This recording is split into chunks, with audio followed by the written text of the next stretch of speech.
ஹாய்மா, அது பாருங்கடா, ஆந்திராவில் பப்பு கூரான்ட்டு சொல்லுவாங்கடா.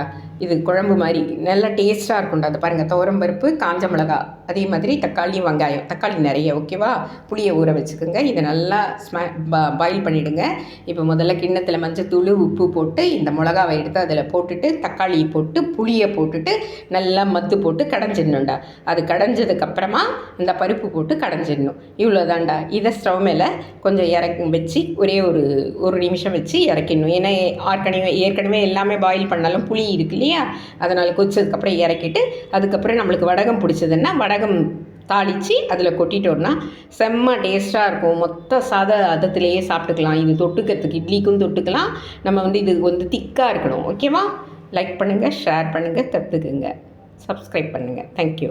ஹாய், இதை பாருங்கடா, நம்ம சாப்பாடு பண்ணியாச்சு, சாதம் பண்ணிட்டோம். இந்த பாருங்கள், இந்த குழம்பு ரெடி பண்ணியாச்சு, சாமிக்கும் வச்சாச்சு. ஓகே, பார்த்திங்களா குழம்பு? பார்த்திங்களா? அப்படியே வீடு மணக்கும். அப்படியே நம்ம கொத்தமல்லி கட்டி மேலே கட் பண்ணி போட்டோன்னா இன்னும் செம்ம சூப்பராக வீடே மணக்கும். ஓகே, இதுக்கு வறுத்து சாப்பிட்டா ரொம்ப சூப்பராக இருக்கும்டா. அப்பளம் விட வறுத்தல், அதுக்கப்புறமா நம்ம உருளைக்கிழங்கு சிப்ஸு அதை சாப்பிட்டா சூப்பர் டேஸ்ட்டாக இருக்கும். என்னது இது? பப்பு கூரா. ஓகே, லைக் பண்ணுங்கள், ஷேர் பண்ணுங்கள், கற்றுக்குங்க. சரியா? தேங்க்யூ.